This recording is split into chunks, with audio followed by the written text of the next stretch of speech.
नूपुर शर्मा को लेकर जो कोर्ट ने जो स्टेटमेंट दिया है, जो जजमेंट दिया है, आप एक बात मुझे बताइए, लोग कोर्ट के जो जज हैं उनको लेकर ट्रोल कर रहे हैं। जो कुछ दिन पहले महाराष्ट्र के अंदर जब फ्लोर टेस्ट नहीं हुआ तो सुप्रीम कोर्ट के नाम के कसीदे पढ़ रहे थे, लंबे लंबे श्लोक पढ़ रहे थे, पैगंबर मोहम्मद साहब के ऊपर आपत्तिजनक टिप्पणी उत्पन्न कर रही थी। उस टाइम पे हम लोग सोशल मीडिया के माध्यम से हमारे कश्मीरी पंडितों के ऊपर जो जुल्म ढा रहा था, हम लोग उनके लिए आवाज उठा रहे थे। नेशनल चैनल की डिबेट जो है वो गली मोहल्लों की लड़ाई से भी बदतर होती है। गली मोहल्लों की लड़ाई में जिस तरीके से गाली गलौच होता है, ठीक उसी तरीके से आपत्तिजनक शब्दों का प्रयोग, गाली नहीं आपत्तिजनक शब्दों का प्रयोग टीवी चैनल्स की डिबेट में होता है। अंदर पत्रकारों को ये चीज समझ में नहीं आती है। सरकारी की दलाली में अस्त और व्यस्त रहते हैं वो लोग, उनको कोई फर्क नहीं पड़ता कि कोर्ट क्या कहता है, उनको फर्क नहीं है कि देश में क्या होता है और क्या नहीं होता है। उन लोगों को अपनी दलाली से मस्त है। आप लोगों ने पत्रकारिता का स्तर इतना खराब कर रखा है ना। आप लोग बोलते हैं कि मैं पत्रकार के ऊपर टिप्पणी करता हूं, और उसके बाद जब ये आपके चेहरे पर ये जो स्माइल आती है ना, ये स्माइल दर्शाती है कि आपके पास में फंडिंग होती है या नहीं होती है। अनुपम खेर, एक मिनट, अनुपम खेर क्या चीफ जस्टिस ऑफ इंडिया है? अनुपम खेर गवर्नर है क्या? है Anupam Kher? Who is this Anupam Kher? कौन कंगना रनावत? बताइए। वो जी सवाल ये है कि नूपुर शर्मा के बयान के बाद जिस तरह से माहौल बदला, सुप्रीम कोर्ट भी कह रही है कि जो भी देश में कुछ हो रहा है सबकी जिम्मेदार नूपुर शर्मा है। किस तरह से देख रहे हैं? देखिए, जिम्मेदारी तो सरकार को लेनी चाहिए, जिम्मेदारी लेनी चाहिए सूचना प्रसारण मंत्रालय को, कि सूचना प्रसारण मंत्रालय क्या कर रहा है। आखिर सूचना, सबसे पहले तो टेलीविजन शो पर जो भी कार्यक्रम होते हैं, सूचना प्रसारण मंत्रालय को जो है, टीवी चैनल्स को जो है उनकी जानकारी देनी चाहिए सूचना प्रसारण मंत्रालय को। सूचना प्रसारण मंत्रालय जो कि अनुराग ठाकुर के अधीन आता है, अनुराग ठाकुर क्यों चुप बैठे हैं? भारत देश के प्रधानमंत्री जी 24 घंटे टेलीविजन पर नजर आते हैं। इतना मैं आपको बता दूं कि टीवी चैनल्स पर कुछ भी नजर नहीं आता जितने मोदी जी नजर आते हैं। ये सारी जो आदतें हैं, ये मिलती जुलती आदतें हैं हिटलर से। बात करते हैं नूपुर शर्मा की, तो नूपुर शर्मा को लेकर जो कोर्ट ने जो स्टेटमेंट दिया है, जो जजमेंट दिया है, आप एक बात मुझे बताइए, लोग कोर्ट के जो जज हैं उनको लेकर ट्रोल कर रहे हैं। एक बात का जवाब आप मुझे दीजिएगा और कुछ शब्दों में दीजिएगा कि ये लोग जो कुछ दिन पहले महाराष्ट्र के अंदर जब फ्लोर टेस्ट नहीं हुआ तो सुप्रीम कोर्ट के नाम के कसीदे पढ़ रहे थे, लंबे लंबे श्लोक पढ़ रहे थे, लेकिन आज जब सुप्रीम कोर्ट जो है नूपुर शर्मा के अगेंस्ट में फैसला देता है, नूपुर शर्मा को फटकार लगाता है, साथ ही साथ पुलिस को भी फटकार लगाता है, और वो कहता है कि क्या आपको रेड कारपेट दिया जाए, और आप वो ये भी कहता है साथ साथ कि आपको वही नेशनल चैनल पर बैठकर, टीवी चैनल पर बैठकर माफी मांगनी चाहिए। तो नूपुर शर्मा माफी क्यों नहीं मांग रही हैं? दूसरी बात ये कि बहुत सारे पत्रकार हैं यहाँ पर, बहुत सारे पत्रकार हैं जो यहाँ पर ये सवाल भी करते हैं कि मोहित शर्मा नूपुर शर्मा का साथ क्यों नहीं दे रहे हैं। इस सवाल का जवाब दें, ठीक है ना। तो मैं आपको एक बात बता दूं कि मोहित शर्मा इस देश के अंदर कॉन्स्टिट्यूशन ऑफ इंडिया के साथ खड़े हैं, मोहित शर्मा राइट के साथ खड़े हुए हैं। जिस टाइम पे नूपुर शर्मा इस देश के अंदर हिंदू और मुसलमान के नाम का धार्मिक उन्माद उत्पन्न कर रही थी, पैगंबर मोहम्मद साहब के ऊपर आपत्तिजनक टिप्पणी उत्पन्न कर रही थी, उस टाइम पे हम लोग सोशल मीडिया के माध्यम से हमारे कश्मीरी पंडितों के ऊपर जो जुल्म ढा रहा था, हम लोग उनके लिए आवाज उठा रहे थे। आज बहुत सारे लोग जो हैं वो नूपुर शर्मा के स्टैंड में खड़े होने की बात करते हैं, तो मैं उनसे पूछता हूं कि वो क्यों खड़े हैं, किस लिए खड़े हैं? इसलिए कि वो धर्म को लेकर आपत्तिजनक टिप्पणी करती हैं। आज अगर टीवी चैनल पर बैठकर मोहम्मद साहब के लिए कोई गलत टिप्पणी हो सकती है, तो कल को महादेव के लिए भी हो सकती है। टीवी चैनल का मुद्दा होना चाहिए शिक्षा, स्वास्थ्य और बेरोजगारी, और ये कहां से टीवी चैनल है, ये बताइए ना। नेशनल चैनल की डिबेट जो है वो गली मोहल्लों की लड़ाई से भी बदतर होती है। गली मोहल्लों की लड़ाई में जिस तरीके से गाली गलौच होता है, ठीक उसी तरीके से आपत्तिजनक शब्दों का प्रयोग, गाली नहीं आपत्तिजनक शब्दों का प्रयोग टीवी चैनल्स की डिबेट में होता है। लाइव डिबेट में कोई किसी व्यक्ति को जूता खोल के दिखा देता है। अरे जूता दिखाने का मतलब क्या है, ये बताइए ना आप मुझे, क्या है ये जूता दिखाना? कौन से आप लोग सभी चौथे स्तंभ के लोग हैं, पत्रकारिता आप लोगों ने कर रखी है, मुझे ये बताइए पत्रकारिता का कौन सा पृष्ठ और पत्रकारिता का कौन सा पन्ना ये सिखाता है कि आप लाइव डिबेट के अंदर किसी भी व्यक्ति को जो आपका जो पैनलिस्ट है वो जूता दिखा रहा है? बताइए, ये जूता दिखाना कहीं पे सिखाया जाता है? ये किस लेवल की पत्रकारिता है? ये पत्रकारिता को शर्मसार कर देती हैं ये सारी चीजें। लेकिन उसके बावजूद भी देश के अंदर पत्रकारों को ये चीज समझ में नहीं आती है। सरकारी की दलाली में अस्त और व्यस्त रहते हैं वो लोग, उनको कोई फर्क नहीं पड़ता कि कोर्ट क्या कहता है, उनको फर्क नहीं है कि देश में क्या होता है और क्या नहीं होता है। उन लोगों को अपनी दलाली से मस्त है। तो पुलिस को भी तो फर्क नहीं पड़ रहा जो कहा है। एक बात का जवाब, एक मिनट, पुलिस की तो आपने बात कर दी कि आपके घर से कोई पुलिस में नहीं है। बिल्कुल है तो आपको ये बात बोलते हुए शर्म नहीं आई? आपको ये बात समझ में आती है कि पुलिस ड्यूटी किसकी करता है? पुलिस के लोग, आर्मी के लोग ज्यादातर ड्यूटी इस देश में नेताओं की करते हैं। वो लोग आर्मी के अंदर, पुलिस के अंदर भर्ती होते नहीं, इसलिए भर्ती नहीं होते कि नेताजी को सैल्यूट करने के लिए। आज अगर पुलिस काम नहीं कर रही है तो उसके पीछे जिम्मेदार है तो इस देश की सेंट्रल गवर्नमेंट है जो उसे काम नहीं करने दे रही है। एक चीज मैं आपको बता दूं कि लगातार इस देश के अंदर जो एक चीज के जजमेंट से मैं कोर्ट से असहमति दर्ज करता हूं और वो ये है कि कोर्ट ने जो फटकार पुलिस को लगाई है वो फटकार लगानी चाहिए गृह मंत्रालय को, जिनके अधीन जो है वो पुलिस कार्य करती है।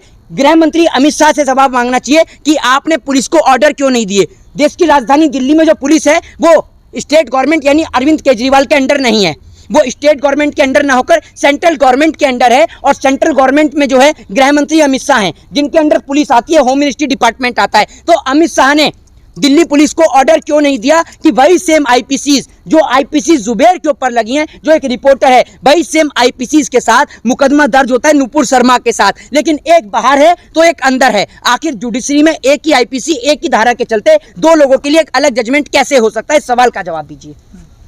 उदयपुर घटना का जिम्मेदार जो है नुपुर शर्मा को ठहरा रहे हैं सुप्रीम कोर्ट। उदयपुर सुन लीजिए। हाँ जी। अभी जो एक सामने आया है जी। जो कांग्रेस ने निकाला है कि ये इनका जो कनेक्शन है वो बीजेपी से है। ये एक बात आप मुझे बताइए, कांग्रेस क्या इंडिया टुडे चला रही है?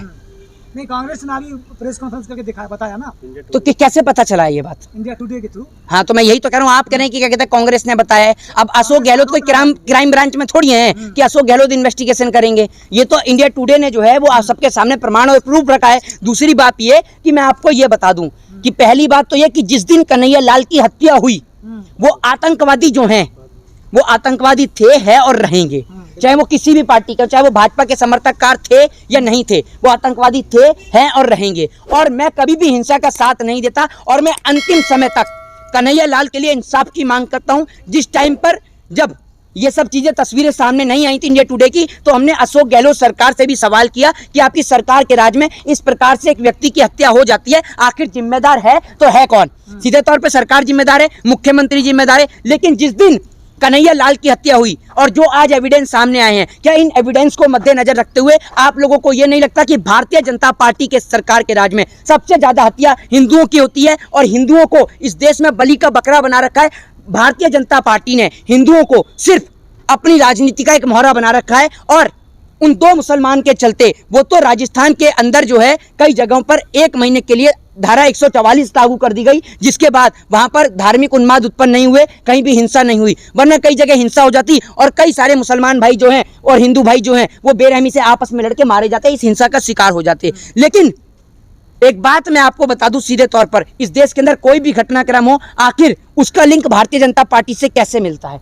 बलात्कारी हूं कुलदीप सिंह सेंगर तो पता चलता है बीजेपी का है। इस देश के अंदर जब घटना होती है, जब किसान के ऊपर गाड़ी चढ़ाई जाती है तो पता चलता है कि वहां पर उनके गृह राज्य मंत्री का बेटा है। हर जगह की घटना। सबसे ज्यादा कार्यकर्ता है भाजपा के दुनिया में, सबसे ज्यादा कार्यकर्ता है तो निकल आते हैं। दुनिया की सबसे बड़ी पार्टी है, हाँ। हैं? आपने जाके सर्वे कराया क्या? आपका चैनल सर्वे भी देने लग गया है? R24 सर्वे भी देता है क्या? आप लोगों ने पत्रकारिता का स्तर इतना खराब कर रखा है ना, आप लोग बोलते हैं कि मैं पत्रकार के ऊपर टिप्पणी करता हूं और उसके बाद जब ये आपके चेहरे पर ये जो स्माइल आती है ना, ये स्माइल दर्शाती है कि आपके पास में फंडिंग होती है या नहीं होती है। और भी पत्रकार खड़े हैं लेकिन वहीं पहुंच जाते हैं। क्या फंडिंग आपको कहां से मिल रही है? किसको? आपको। अरे मेरे को फंडिंग मिल रही है इस देश से, आपको मिलती है बीजेपी से? मेरे को फंडिंग मिलती है इस देश के अंदर प्रेम, अमन, चैन, शांति और भाईचारा को कायम करने के लिए, और आपको मिलती है देश में धार्मिक उन्माद उत्पन्न करने के लिए, ठीक है ना। और बात रही मोहित शर्मा को फंडिंग की, तो आप देते हैं क्या? अरे सुन तो लीजिए। अरे हैं? प्रधानमंत्री खुद कहते हैं कि भाजपा सबसे बड़ी पार्टी।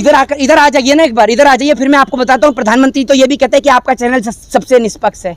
आप भी यही पूछते होंगे मोदी जी से, आम काट के खाएं या चूस के खाएं? उनको समझाइए जाके, गर्मी है कि खून चूसना जनता का मन बंद करें। आम का सीजन है, आम चूस के खाएं या काट के खाएं, लेकिन खून चूसना बंद करें। और आप पत्रकार जो बेबुनियाद इस देश के अंदर लोगों का खून चूस रहे हैं, आज बहुत सारे लोग हैं जो टिप्पणी करना शुरू कर चुके हैं। आपने सीधे तौर पर देखा है बहुत सारे लोगों का, बॉलीवुड इंडस्ट्री के लोगों का जो है अब नुपुर शर्मा के उसमें भी कमेंट आने लग गया है। अनुपम खेर कह रहे हैं कि सुप्रीम कोर्ट का जो फैसला है उसी पे सवाल उठा रहे हो। तो ये कौन है अनुपम खेर? मीर फाइल के लीड रोल में उनका रोल है।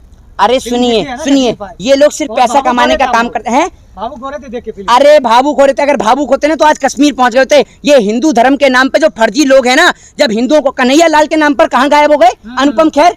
ये स्टेटमेंट दे देते कि कन्हैया लाल के परिवार के साथ जो हुआ है उससे मैं बहुत शर्मिंदा हूं। भले ही आप भाजपा सपोर्टर हैं, बोल देते, इतना बोल देते कि मैं कन्हैया लाल के परिवार को लेकर 1 करोड़ रुपए की राशि है, 10 लाख रुपए की राशि है, 10 रुपए भी प्रदान करना चाहता हूं। बोला विश्व हिंदू परिषद, बजरंग दल, इतने ठेकेदार घूम रहे थे। एक ठेकेदार ने भी उसके घर पे जाके पूछा कि कन्हैया लाल के घर में कौन रोटी देगा, बताइए। ये अनुपम खेर, एक मिनट, अनुपम खेर क्या चीफ जस्टिस ऑफ इंडिया है? अनुपम खेर गवर्नर है क्या? है Anupam Kher? Who is this Anupam Kher? कौन कंगना रनावत? बताइए कौन है ये लोग? ये लोग राष्ट्रवादी लोग हैं। कौन? यही कंगना रनावत। तो आप सामने आकर बोलिए ना हम देशद्रोही हैं, हैं? हम देशद्रोही हैं हम, बोलिए। आप उनको क्या? जानते नहीं है? किनको? उन्होंने ही देश को पहली बार बताया कि 2014 में आजादी मिली। अच्छा, तो आप एक बात मुझे बताइए, आप 2014 में पैदा हुए होंगे? मैं बोला क्या? अरे आप ये बताइए इतने बड़े कैसे हो गए? आपको मुगली घुट्टी भी दी है के साथ में भाजपा ने कि आपने कहा कि 2014 में आजादी मिली है, आजादी के बाद आप पैदा हुए? कंगना रनावत कह रही है। ये तो मिरेकल है, मैं जानता नहीं, ये तो चमत्कार है। आपको बता दिया। सर आपको प्रणाम है सादर। 2014 के बाद, आजादी के बाद आप पैदा हो रहे, वो भी इतने बड़े, वाह। 14 के बाद आपने पत्रकारिता शुरू करी है। आप कह रहे हैं कि कौन लोग हैं जी, लेकिन जो संगठन है वो तो मुसलमानों को पाकिस्तान भेजाने के नारे लगा रहे हैं। कौन? जो संगठन के लोग हैं, जो उसके कन्हैया लाल के समर्थक है, नूपुर समाज के समर्थक है, वो तो कह रहे हैं कि पाकिस्तान चले जाओ मुसलमान। हाँ, तो शाहनवाज हुसैन की कब की टिकट है? हाँ? भारतीय जनता पार्टी ने शाहनवाज हुसैन की कोई टिकट जारी करी है? बनवाएंगे ना। शाहनवाज हुसैन की कोई टिकट जारी हुई हो? मुख्तार अब्बास नकवी की, पूजा नकवी की, ये जो बीजेपी के दामाद हैं, ये तो मुसलमान हैं, इनकी टिकट जारी हुई क्या कहीं जाने की? बता दीजिए कहीं हुई हो तो। हो गई क्या टिकट जारी? जिस तरीके से कन्हैया लाल के परिवार पे जो स्थिति बीती है, भगवान न करे वो स्थिति कभी किसी और के ऊपर बीते, ठीक है ना। तो लोग अधिवक्ता जो हैं, कोई भी अधिवक्ता, कोई भी वकील, कोई भी एडवोकेट उनका आज केस लेने को तैयार नहीं है, और कोई भी नहीं केस लेता। इस बात को लेकर मुझे गर्व है कि मैं इस देश में जुडिशरी का छात्र हूं, मैं वकालत का छात्र हूं, और मैं बड़े गर्व के साथ कहता हूं कि हमारे सीनियर, हमारी bar association of Delhi, BCD, bar council of Delhi, इन्होंने जो फैसला लिया है, ये इतना अच्छा फैसला लिया है कि कोई भी आज इन लोगों का केस नहीं लड़ रहा, ताकि इससे पूरे देश में एक मैसेज जाए कि देश के अंदर बेरहमी से किसी को भी मारे जाने वाले का अंजाम यही होगा कि ना तो उसको जो है कोई भी केस लड़ेगा, और ना उसके साथ कोई खड़ा होगा, और कोई भी अगर उसके पक्ष में बोलता है तो उनको सजा सुनाई जानी चाहिए। जय हिंद, जय भारत, वंदे मातरम।